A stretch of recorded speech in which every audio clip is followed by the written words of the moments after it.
I'm Rob Thomas. Welcome to another episode of the Club and Resort Talks podcast. Today's podcast is sponsored by JBD JGA Design and Architecture. Since its founding by Judd Brown and Steve McMahon in 1983, JBD JGA Design and Architecture has successfully completed an impressive array of design projects for private clubs throughout the United States. Their experienced staff of more than 25 design professionals has completed a multitude of award-winning architectural and interior design projects, including golf clubs, country clubs, and city clubs. Learn more at jbd-jga.com.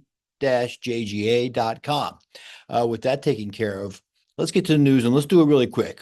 We've got a terrific guest today, Joe Smith, General Manager, COO of Countryside Golf and Country Club in Naples, Florida. So let's get through this news quickly, okay? Let's kick off with a Las Vegas golf club selling. Las Vegas, Nevada-based Siena Golf Holdings LLC purchased Siena Golf Club in Summerlin, Nevada for $17 million. The club, which is part of a 21-home, 55-plus community, was originally constructed in 2000. A lot of stuff going on in the desert. Number two, Pivotal Group acquired the Hilton Phoenix Resort at the Peak for $100 million with plans to add new amenities, including a spa, fitness center, and an adult pool to complement the existing family pool and lazy river. A full renovation of the resort's 432 rooms is also planned, likely to begin the end of the summer season when Phoenix starts to cool down a little bit. Lastly, it's getting to be about time for awards season, and a pair of courses have been named Course of the Year. The Michigan Golf Course Association bestowed the honor upon Harbor Shores Resort in Benton Harbor, Michigan.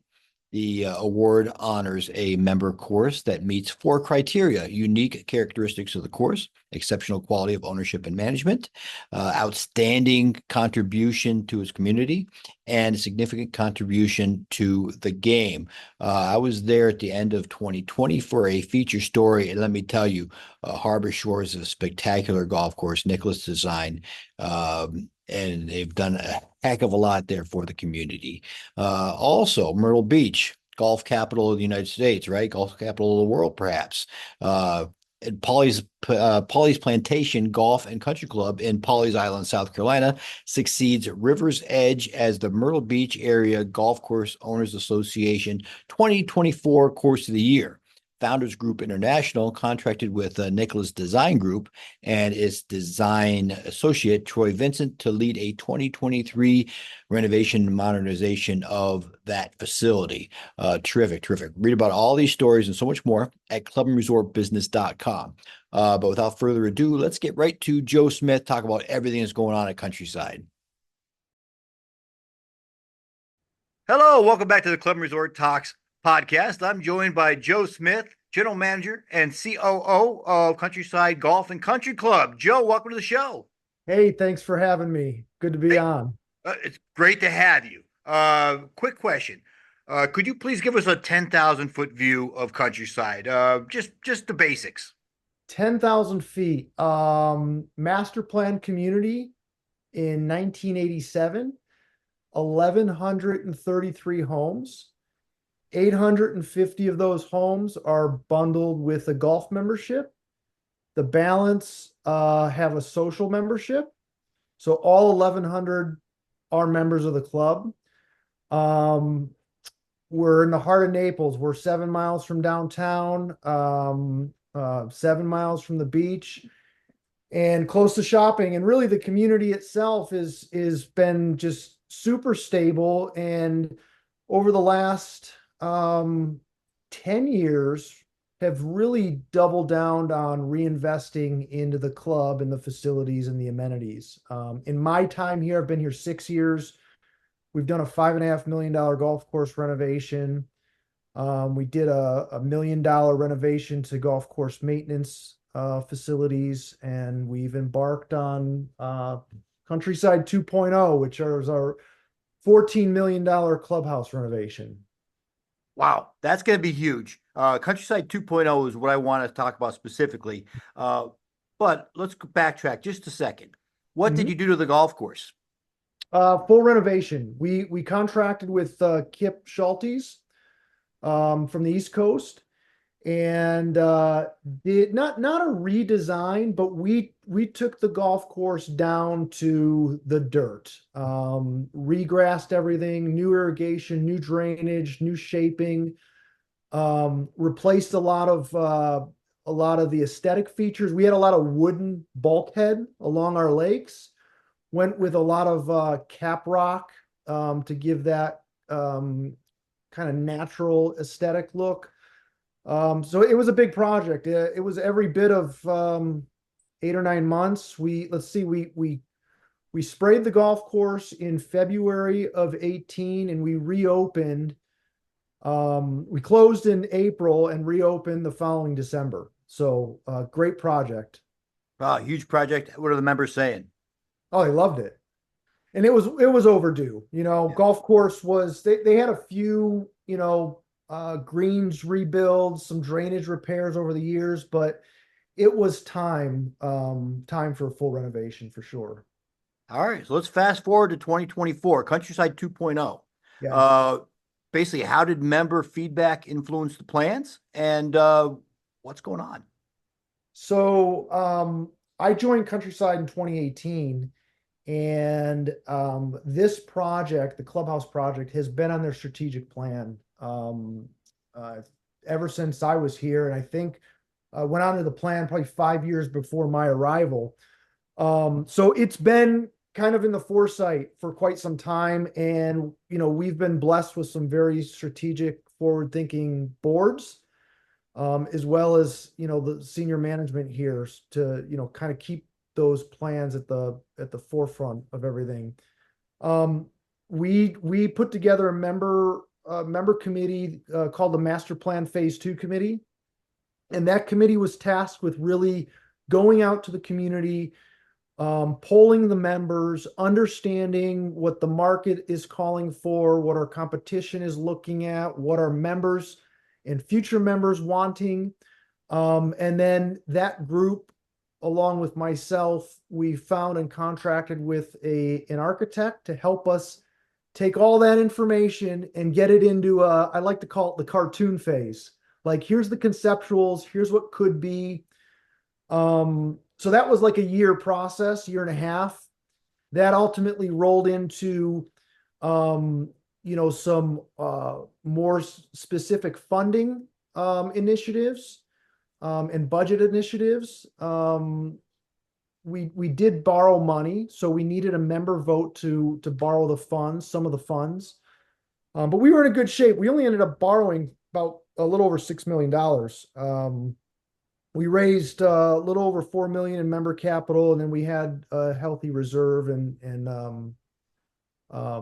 capital funds. So that next phase took us through about another 10 months, 10, 12 months, at which point we put the project out to bid, selected a general contractor, and started demo. We started demo last November.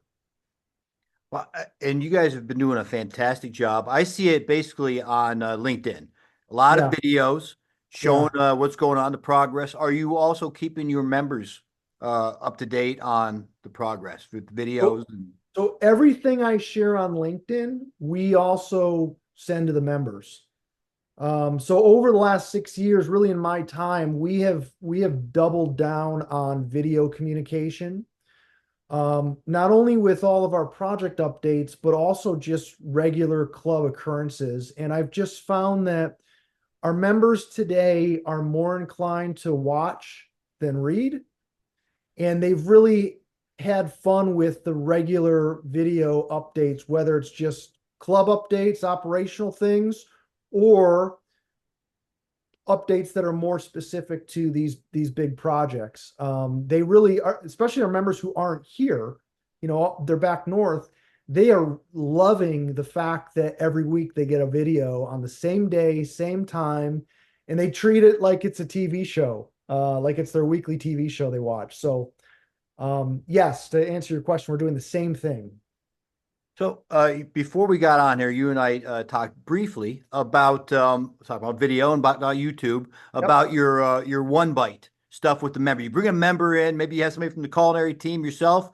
You test out a burger or a Yeah. new club that sandwich is going to be on. Talk a little bit about that and involving your members in that process.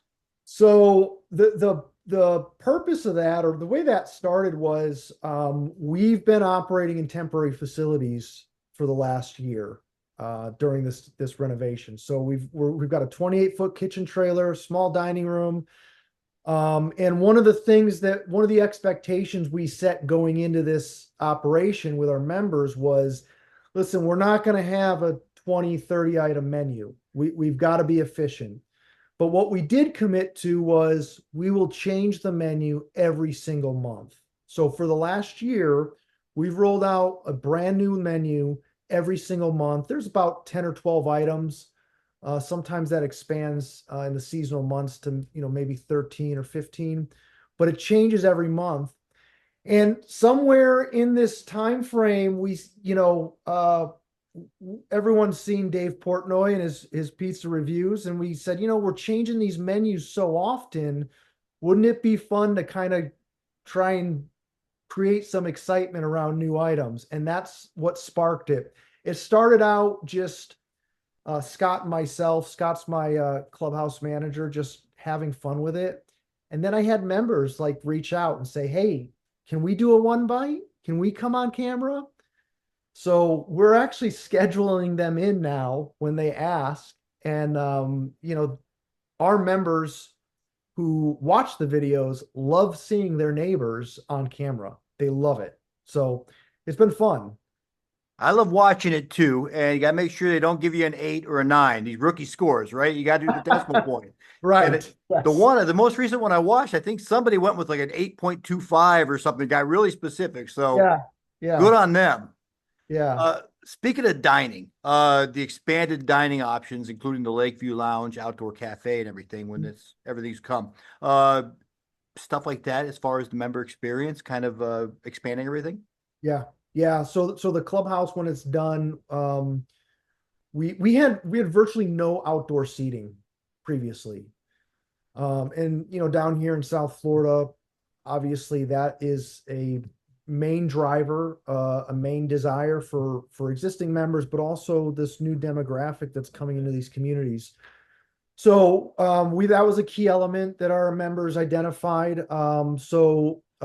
Essentially on both ends of the club, we will have a bar. One end, we're going to have an indoor bar, the Lakeview Lounge, circular in nature. That will have a large covered patio off the side of that bar that'll overlook our first golf hole. And then on the other side of the club, we will have an outdoor open air bar, same size, with additional outdoor seating undercover. And that side's going to look over the new resort style pool and our practice range. And that brings a neat element. We actually we weren't planning this, but I think it's going to bring a neat element to the practice range and socializing that whole area of the club, because our members hit a ton of balls. They love this to come down and hit golf balls. And now there's this new proximity to the practice range with this outdoor bar and resort pool. And people will be able to walk up, grab a beer, grab something to eat, walk right out to the range. I think it's just going to bring a new dynamic that we weren't thinking about, but we're actively planning towards now. Well, we've seen it with venues like Top Golf and Big Shots and everything. This golfertainment, they're calling it, right? So that sounds like it fits right in with that. Yeah, yeah, totally, All totally. right. So then, as far as what's the timeline as far as the clubhouse goes? So we're targeted to be finished up with construction, have our CO in hand the end of March of 25. Um, Obviously there's several weeks of transitioning and moving in, reopening. So I'd like to be up and operational in May, which I think sitting here today is very doable. And once we get back into the club, we move right into a $750,000 pickleball project. which is scheduled to start June of 25 and be completed in December of next year. So we don't have any pickleball yet. So this will add 4 lighted courts, additional parking, and provide that amenity to our members as well. I always end our conversations with you taking out your crystal ball. So that was a little sneak peek into what's going on in the future at Countryside. So let's not jump the gun just yet. Okay. We also saw good news from club benchmarking. Yeah. You are rated one of the top 5 financially stable clubs, I think, in the country. Correct? Yeah. I mean, talk Yeah. about that study a little bit.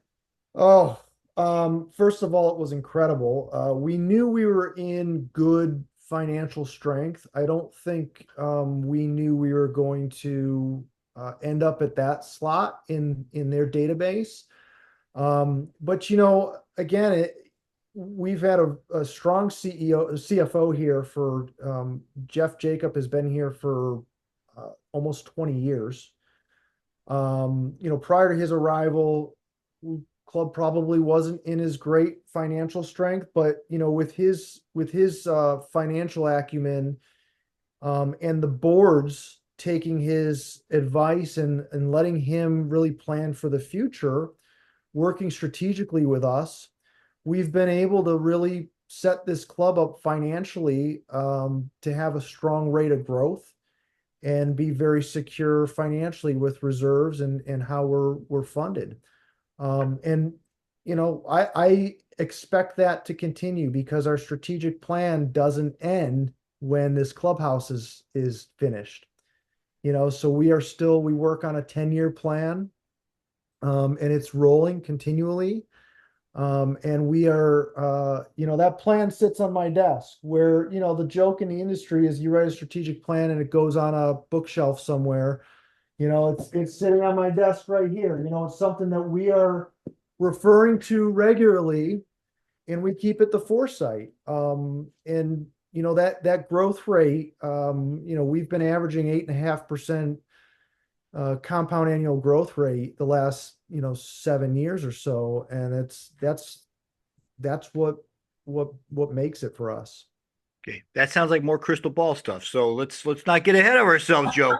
Um, let's circle back with couple sayings, right? Life's not all sunshine and rainbows, and every life a little rain must fall, right? Hurricane Helene, a lot of rain just fell.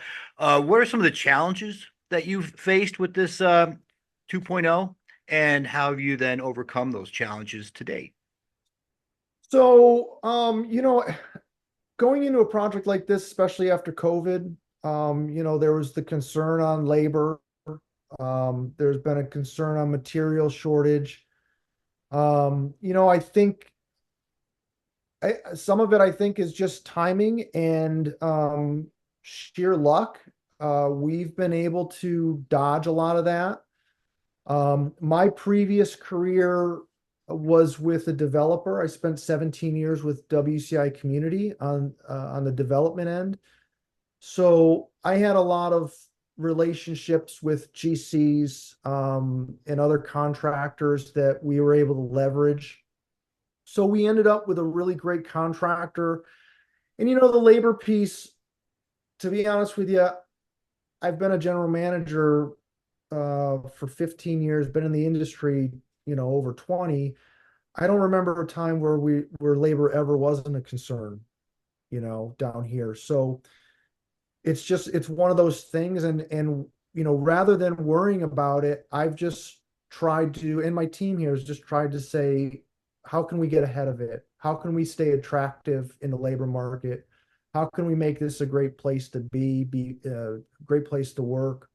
And how can we position ourselves in the existing Naples market, which is very competitive, now, as it always has been.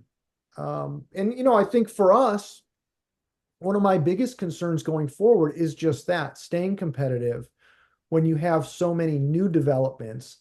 But for us, we're really trying to market our location because all the new development down here is going east, and we are near, not not super close to the shoreline, but we are near downtown, which you're not finding a whole lot of new developments with what we offer in that same vicinity. So we're trying to stay ahead of those challenges that way and really telling our story.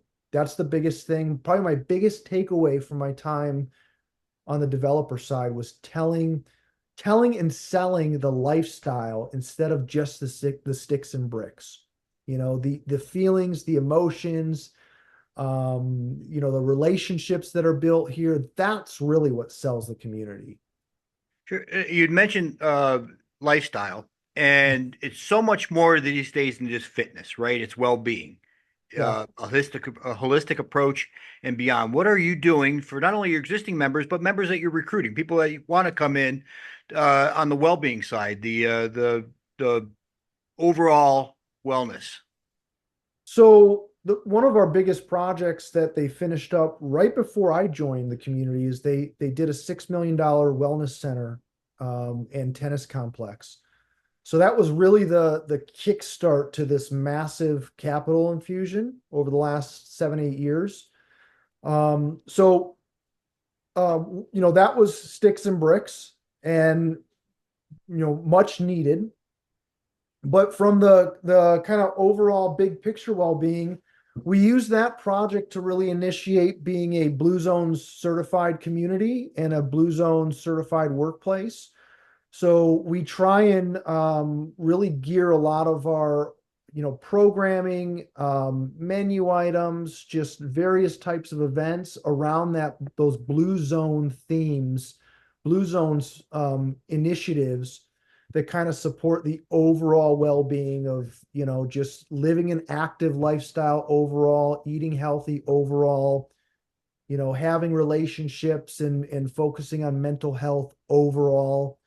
So we've really been focused on that. The other thing that we've doubled down on is focusing on events, coming up with and focusing on events outside of our gates. So not only what you get as a member here at the club within the gates, but what you get as a member in offsite events as well. It could be, you know, taking groups to hockey games or baseball games, tailgating, food from the club, sending staff with them. We take a lot of groups to kayak, canoe, do trips like that. We'll do yoga at the park down Cambier Park in Naples, or you know some of the areas around Naples. Um, and the whole concept of that is like that's stuff that our members will probably do on their own, but if they can do it through the club, keeps them thinking about countryside when they're not at countryside, but it also just keeps it in front of them to add to that overall well-being. No, that's brilliant. Healthy, happy members or healthy, happy members for a longer time, right? And they're recommending the club to their friends and family. Uh, Absolutely. you talked about as far as getting back to the clubhouse renovation. We got an expanded redesigned lobby as well, Yep. expanded parking, everything. How are those things? We just did a lobby article on a design renovation. Is the lobby kind of presenting itself to so the first impressions are lasting ones, right? Yeah, so the lobby has to be welcoming. I mean, plain and simple. Our lobby previously wasn't. It was very dark. It was a very small area. We had this large wall that separate. It was originally it was an exterior wall, and they did a small addition on the other side of this wall, and it kind of cut the lobby in half. So the redesign plan is a lot more natural light. It's a long lobby. So as soon as you walk in the front doors, you can see out the back of the lobby onto the golf course. That back window is nearly floor to ceiling windows. All the dark wood that was originally in the lobby is going to be white. So a much brighter, welcoming feel. And we had no features in the lobby before. It was very stark. The new lobby is going to have A very large, it's like 14-foot by 8-foot tall wine display, built-in backlit wine display. So it draws your attention to something when you walk in that's appealing. And then both ends of the lobby open up into one end opens up right into the dining room. The other end opens up into the Lakeview Lounge and bar area, which is just going to be riddled with outdoor lighting, meaning exterior, a lot of windows, a lot of just natural light coming into that area. So it's literally a night and day difference. And again, it's got to feel welcoming, and our lobby before didn't. So how is the clubhouse redesign kind of balancing between formal and casual? Some of the maybe the older members would really like the formal, whereas some of the newer members, younger families, are more into casual. Is there a delicate balance you're having to maintain? Yeah, but the beauty of the study we did and what we ended up with the renovation is we're going to be able to offer all three of the atmospheres, and when I say three, the Lakeview Lounge will be more of a semi-formal, like after golf type setting. We still have our main dining room, which will be able to flex between events. I see that being a more formal environment after hours or for dinner services. And then you've got the pool cafe, an outdoor resort area, which is fully casual. The biggest thing for us, and I've seen this in past projects that I've done, the club just becomes easier to use. The members have to think less about using the club. And, there's always those times where you just get off an airplane, you want to swing by the club, grab a burger and a beer, but you're in a pair of jeans. Come by, we've got a place for you. Or you don't have a collared shirt, come by, we've got a place for you. Or you just left a business meeting, you're in a suit, you don't want to feel out of place, come by, we've got a place for you. The renovation is going to be able to provide those settings for people, and they'll have to think less about using the club, which is so key. They can just show up, come as you are. Go up, yeah. And then, furthermore, I always like to think about these communities like resorts. When you go to a resort, that resort does not want you leaving, right? They want to keep you on property. Well, same thing here. It's hard to get my members or any members to come to the club multiple times in a week or multiple times in a day. Well, when you have these three different areas, these different environments, each one will have its own type of menu. Each one is going to have its own type of feeling, all under one roof. Very likely will attract the members back multiple times a day. You may play golf and eat lunch in the Lakeview Lounge. You want to come back in the afternoon, hang out by the pool, and have a completely different experience. That is there for you. Are already big plans in place for the unveiling? Yes. Oh, that sounds a little secretive. Are you able to share, or are we keeping it under wraps? Um, I'm not going to share right now, but I promise you, as soon as it's ready, I will make sure the LinkedIn world is aware of it. But All we right, are okay, planning something fun for the industry down here next summer in the form of some open houses to let the industry, my peers, other club managers here locally come tour the facility and see what we've done. beautiful, beautiful. I love the tease. I'm looking forward to it. I'll make sure you get an invite. Yeah, give me a copy. CC me, and I'm there. Absolutely. Fantastic. Okay, so we're gonna get you out on this one. Crystal ball time. Okay. You can take out that master plan if you want. So we know when the pickleball courts are coming. Yep. Look 5 years down the road, 10 years down the road. What can we expect from Countryside? Plans go, plans change, whatever. What can we expect in the future? Um, Definitely some enhancements and expansion to our pro shop and cart storage facility. Those buildings are next.